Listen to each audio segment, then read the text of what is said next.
everyone, welcome back to this whole bishop series. This is an updated series on my channel doing bishops. I've been doing bishops for about 10 years, and this series is going to accompany a winter bishop kit that I have out right now, but I hope you find it helpful if you are doing your own bishop completely aside from my kit. In today's video, we're going to be going over blocking. So when it comes to blocking, you first need to have some sort of blocking layout, whether that's a blocking board. Farmhouse sells them, whether that's the Ellen McCarn, am I saying that right? I hope so. She has a layout that's on like a pellet or something, so it's like kind of a heavy duty thing, and I don't own this, but I guess you would take this and pin it onto your ironing board. You want to be able to pin it to something. I know a number of the Australian smocking and embroidery magazines have layouts for it, and again, if you were to use one of those, I would also pin it onto your ironing board so you have something to pin it to.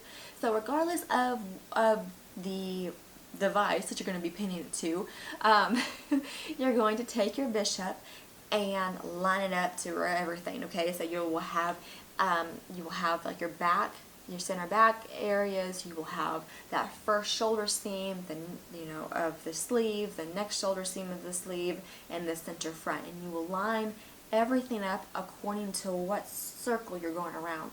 And I really like to go below the marking on these things.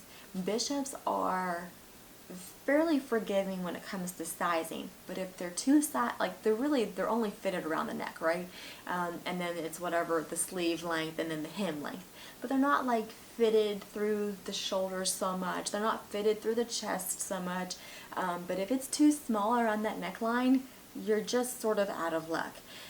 So instead of it being super up high, I'm okay with it being a little bit lower on your child, and then you're able to get a lot more use out of it. So when it comes to, this is my personal experience, you do you, but when it comes to what circle you want to line up to, what I will do is I will take whatever circle says the size that I'm making, and then I will go a smidgen below, like maybe 1/8 of an inch below, and that 1/8 of an inch really does make a difference.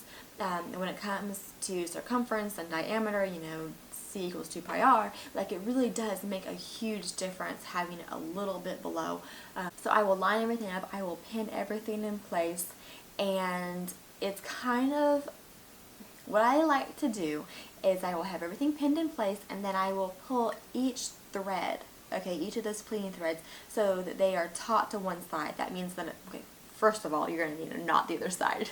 Let me just, a small detail. Make sure you knot one side, okay? Knot them up in groups or 2s or 3s, depending on how many rows you what the spacing is on your rows. Knot them up on one side, and then take the other side and pull everything so all of the slack is out.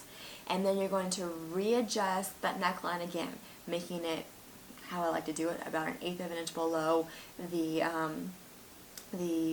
circle for the size that you're making.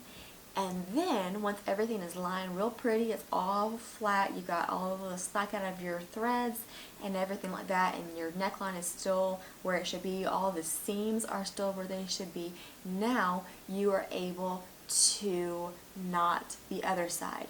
And I've gotten questions about this over the years. How do you actually put the knot where you want to put the knot, so it's not, too much slack, too less slack, whatever? And I'm going to try to show as best I can on this video. I will pinch where I want my knot to be, and then I will wrap the threads around, so I'm not moving my pinched fingers.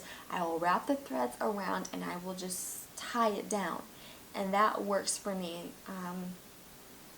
I hope I'm explaining that well enough, but that works to put my knot where I want to put that knot. And that's how you block them up. I know that there's an entire other method of how to smock it straight and then block it. I have absolutely no experience in that. I'm not saying that it's wrong, I just have no experience in that to talk on. Dress Them Dearly, Abby from Dress Them Dearly, she has a blog, and one of her blog posts is how to smock them straight. So if you're interested in that, head over there, because I have no idea. I've never done it. I really like to construct the entire thing first before I smock it, so that method is not so appealing to me, but it is sewing, so you do you. And if you want to check it out, go over there to her blog and check it out. If you have any questions, of course, put them down in the comments below, and I will do my best to answer them. And as always, I appreciate y'all for watching, and I hope to catch y'all next time.